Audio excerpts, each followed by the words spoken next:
I'm gonna show you how you can make oxtail step by step, the Haitian way. Let's get to it. I usually start with chopping my veggies. I like to do this first because my hands are gonna get real dirty with cleaning the oxtail, so it helps preventing cross-contamination. I'm using red, yellow, and orange bell peppers with red and sweet onion, and I chop those into smaller pieces and dump them into a bowl.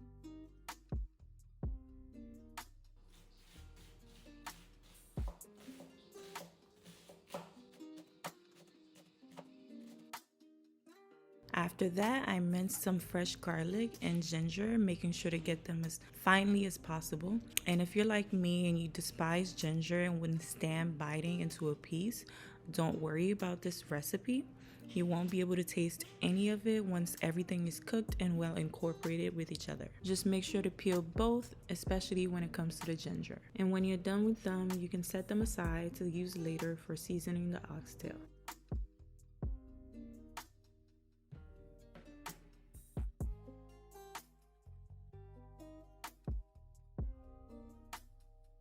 For this recipe, I'm using 3 packs of oxtail, which I believe was 8 pounds. I'm starting with cleaning by just squeezing some fresh lime juice right on top, along with some distilled white vinegar. The goal is to clean the blood off of the meat so it changes color, so you're gonna have to scrub every piece with the sliced lime pieces. Take your time with this process just because it will help your oxtail taste better in the long run.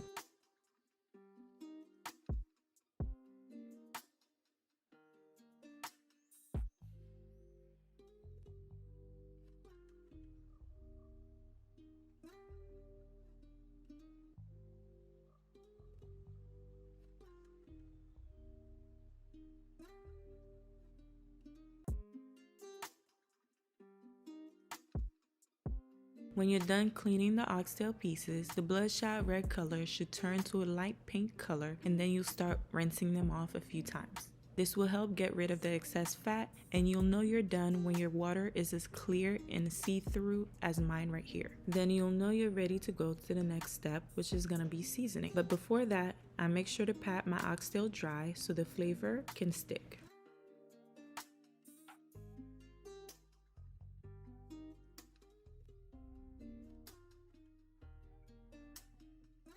For seasoning, I'm using a various amount of everything listed on the screen. I recommend not being shy with this step and even tasting the mixture yourself, just because the oxtail takes a lot to get some flavor. I also recommend making the mixture in a separate bowl so you can really mix everything together before adding them to the oxtail. In the end, it should look like a really chunky, dark brown and oily mix. And I almost forgot, but I added a pack of soy sauce at the very end. When I was finished with making the mixture, I gradually added it to my oxtails so every piece could be well coated with a good amount of seasoning. For that, I made sure to rub them really good so they could each have a little brown color just like this. Then I did the same thing with the chopped veggies from earlier and gradually added them in while mixing everything together. When I was satisfied with how everything looked, I threw in some fresh thyme on top and covered the oxtail to let them marinate in the fridge overnight. This will help it be as flavorful as possible when I cook it the next day. This is what it looked like before I put it in the fridge, and this is what it looked like the next day after it soaked up all of the seasoning.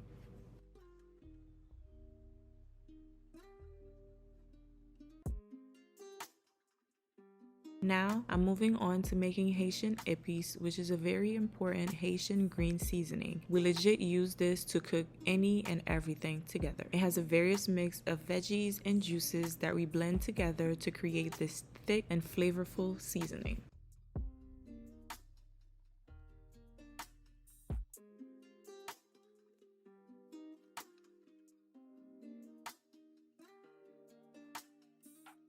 Then we have the longest and final step, which is the stew.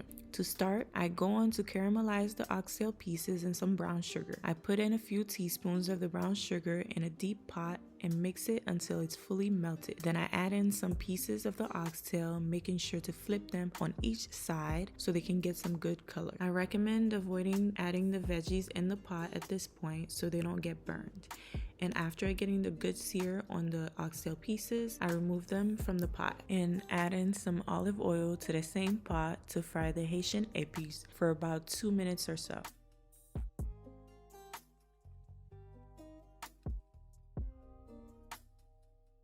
Once the Haitian épice aroma fills the kitchen, I dump in all of the veggies that were left in the bowl. While that's cooking on medium heat, I pour some beef broth to the same bowl everything was in so I can get the leftover seasoning. Then I mix and pour that into the same pot.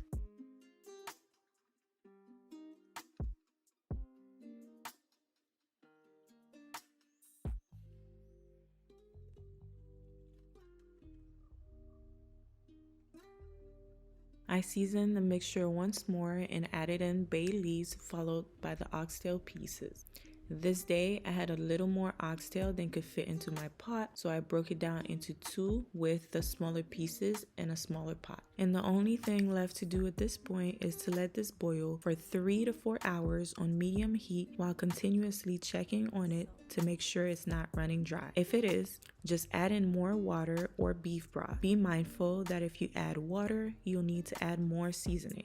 I also recommend flipping the oxtail pieces every time you check on the stew so they can cook more evenly. And because the pieces were smaller in the second pot, they ended up being ready way before the bigger one. Either way, I was ready to eat for sure. So I served myself with some rice and peas that I made on the side. That was so delicious that when the second pot was ready, I had to go for seconds. So I made myself another plate, and yes, it was falling off the bone.